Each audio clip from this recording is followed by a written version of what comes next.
I'll start off with a quick question, and that is, many Western firms have a fear of going into China because they're afraid something bad's going to happen.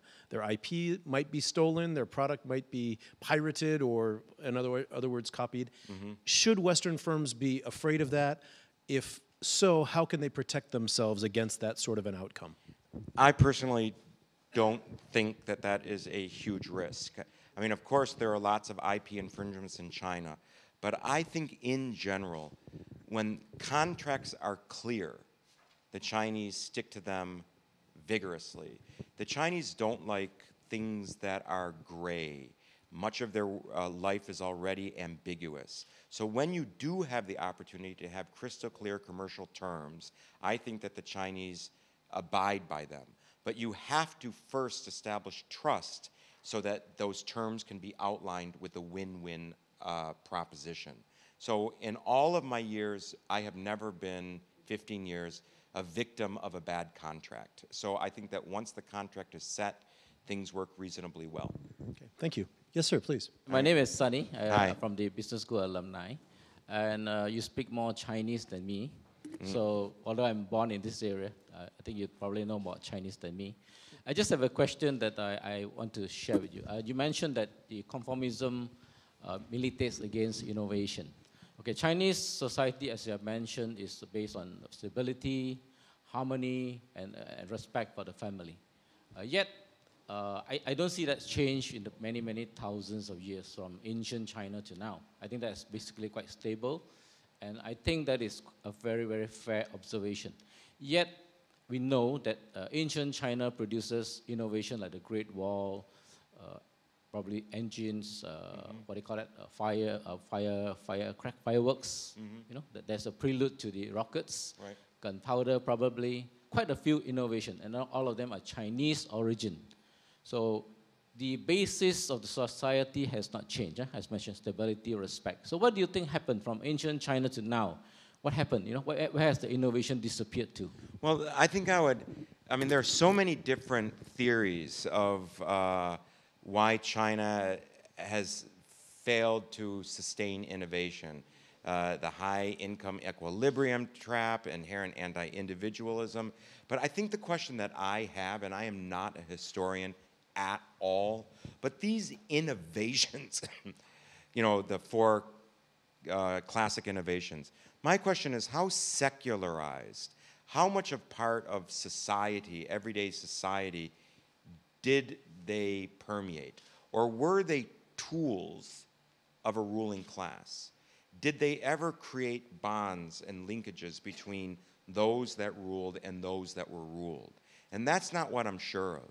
So I really wonder, all right, how technology benefited, you know, the average lives of people who, for thousands of years, had fairly stagnant lives in the field. That said, I'm not a historian. But I do think that humanism in the West has a lot to do with in Greek rationalism. I can even say monotheism, which is a direct relationship with an almighty God, which yields to anti-fatalism. These things helped innovation reach an inflection point in the West. And I don't think that China has benefited from those. All right? But on the other hand, I'm not a historian, so I apologize. If you have any other questions, please go ahead and stand up to the microphone, and I'll get the next question going as we're waiting. You talked a lot about the luxury brands, the BMWs, the Louis Vuittons, that sort of thing. Is there a Chinese product, or are there Chinese products that are now stepping in a very visible way like that at the upper end of the consumer scale? No. And this is an important point, because luxury is something that needs to be crafted with a very consistent and clear brand message, number one. And also, and Chinese companies are not yet structured so that the marketing efforts are dominant versus sales. So China is a... Sorry, explain that just a bit. Marketing is about a balance between long-term value creation and brand equity and short-term sales. In most Western companies, marketing leads sales. Sales report to marketing. But in China, the sales barons are kings. and they focus on short-term volume pushes. Now, this exists for a variety of very deep cultural reasons.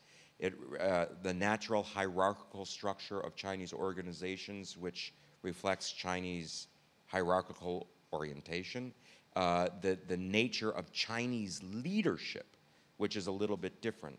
Chinese leadership, there's a Chinese expression, Gao Chu Bu Sheng Han, all right, which means it's cold at the top and a gust of wind can blow you off. Chinese leaders are, relatively speaking, more self-protective than Western leaders. They tend to issue ambiguous instructions to create just a little bit of insecurity or anxiety amongst the lower ranks. And they also control power by establishing rival power structures, so factionalism. And as a result, corporate governance is not as robust. One eye is usually focused on the bottom line, the other eye is focused on political imperatives. That's a long way of saying that long-term equity and value added is not the primary concern of many Chinese CEOs. And part of that is marketing subordinated to sales. Luxury brands are very marketing-driven brands, very imagistic brands that depend on consistent messaging. So that's one reason, all right? It's a long way of saying Chinese companies are not yet marketing-driven. The second reason is Chinese want international cachet. Now, Chinese don't say, I want a foreign brand. Chinese say they want a global brand. And through that global brand, that it can become a vessel of Chinese culture and aspiration. So Chinese are not going to spend a price premium with brands that don't have global clout. So it will be a long time before China has its own true luxury brand. Please. Hi. Hi. My name is Li Wei. Hi. Thanks for your talk. I have two related questions, actually. Yes. Well, I was just wondering if maybe this projection and protection, dichotomy has always been in place. Long time ago, they had the imperial exams and stuff like that. Yes. I was just wondering, maybe the difference now is, whereas before people, I suppose, they had this mindset, well, they know their place. Maybe I'm a peasant, I'm a scholar. Maybe now, because of some incremental change, people think, well, actually, that could be me, and I suppose a lot more people think they could rise. And related to that, there might not be revolutions, but lots of incremental changes, but after lots of incremental changes, you suddenly find yourself quite far away from where you are. So I was just wondering, these rules which you just went through with us, how long will they stay? Or do you think that is timeless? Well, I think that Chinese society evolves, but it doesn't evolve in a way that violates cultural truth, all right? I do think that societies have a cultural blueprint. But getting to your first observation, I think that China has always revered, all right, the peasant emperor. I think that China has always had a meritocratic underpinning. I think that although it wasn't a realistic dream for the farmer to pass the palace exam, it is part of China's backbone that meritocracy, is a cultural value. But I agree with you fundamentally that as incomes rise, Chinese move from their back foot to their front foot. They see a new world of opportunities, and they want to reach out and grab it. 10 years ago, Pepsi's tagline was, 渴望无限, all right? Aspire to infinity. The English tagline was, ask for more. So that's quite a difference. So I do think that Chinese people, when liberated, all right, and I say liberated from fear, all right, they really go for it and they grab it.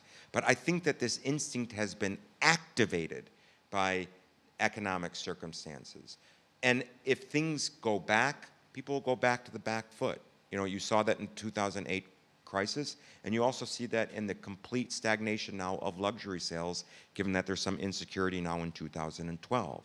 So this rock from back foot to front foot, I think one of the key variables of how aggressive it is economic growth and the opportunities that people see. And you right now see in the lower tier cities this desire to grab more and get more out of life, this what I call straining at the leash, happening in lower tier cities. You know, when we talk about Denizen blue jeans, which is a mass market blue jean, American Tourister, which is a mass market suitcase with a 20% premium, it's still about moving into the world, right? So I think that this hope, this optimism, these brighter eyes, you know, is seductive for me personally, but it's something that motivates and is an engine of progress in China. Getting to the second part of your question, will things change? Yes. The manifestations of Chinese culture will be infinitely more interesting as Chinese society becomes more dynamic and more liberated. But the question I ask is, will Chinese ever become individualists? Will they ever have the desire to challenge convention in the context of hierarchy? You know, and in the 15 years that I've been operating on the mainland, getting young 22-year-olds, Zhou Ling Ho, Ba Ling Ho, Ling Ling Ho, right? You know, these people are just as conservative when confronted with a round table with different levels of authority at that round table than they were 15 years ago. So I think there are certain things that are constant, but they evolve. Thank you. Another question, please come on up while I ask another one. Apart from wealth, when you look at the difference or the similarities between the first-tier cities, Beijing, Shanghai, and secondary, tertiary cities, are there differences in the consumers, the way they're consuming, their aspirations these days? That's a very important question. I think that before I give hopefully a short answer to that, every first-tier city has a mass market, you know, has a mass market. Every lower-tier city has a middle class. So, so the big difference between middle class and mass market is middle class think it's possible to transform their lives. Mass market people are relatively more protective.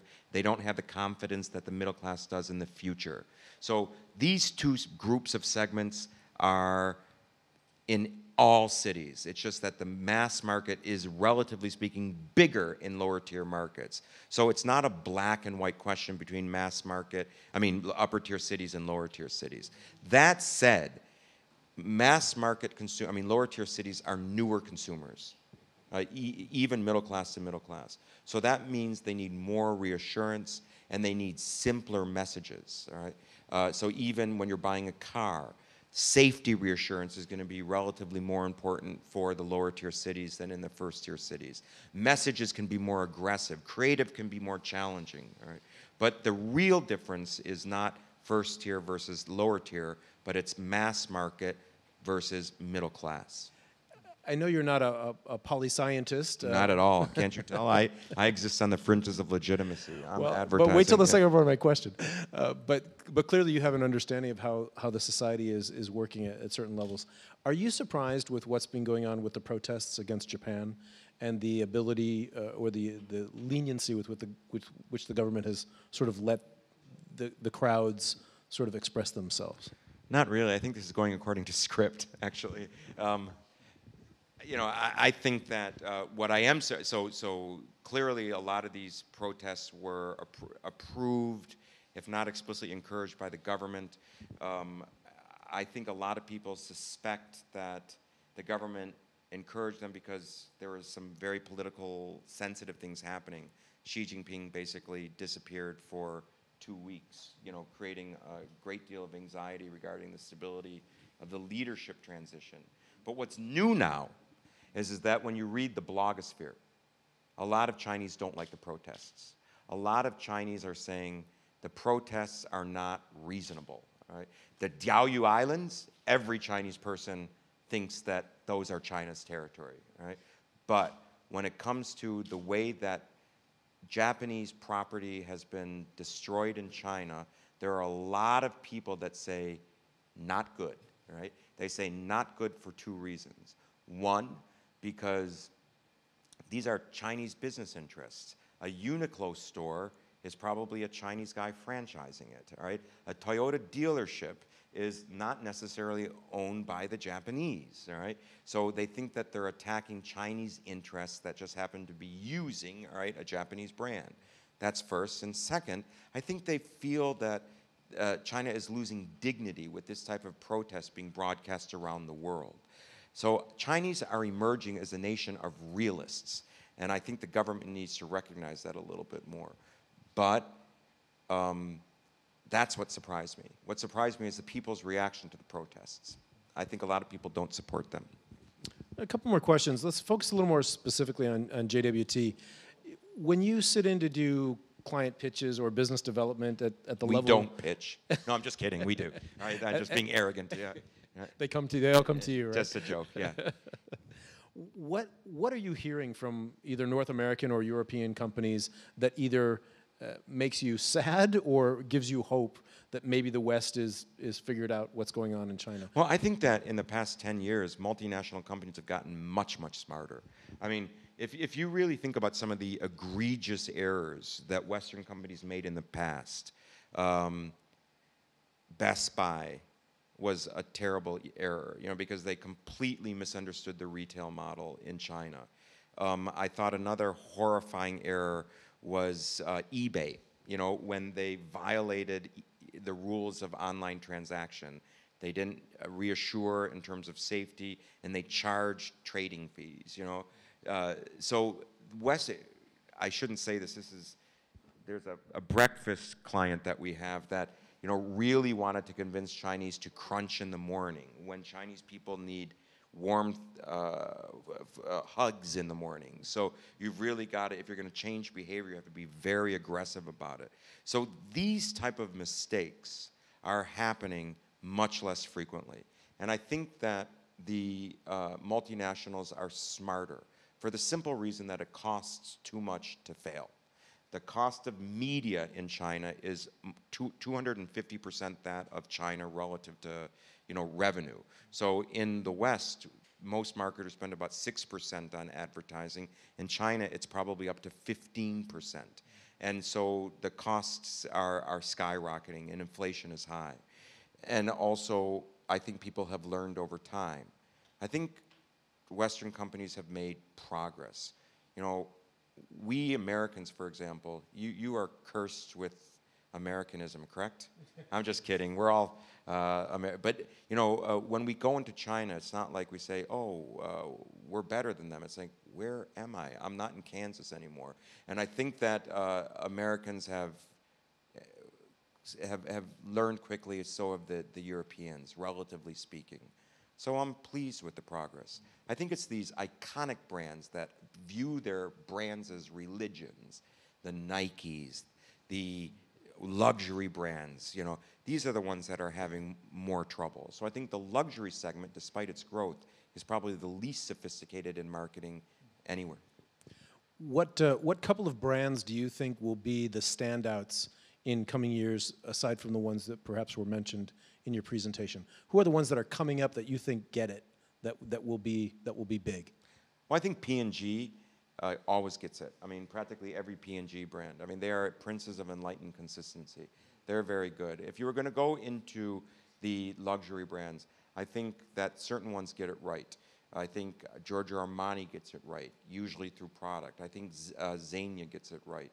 You know, I think Buick has always done very well, particularly with its portfolio management, you know, being very skillful.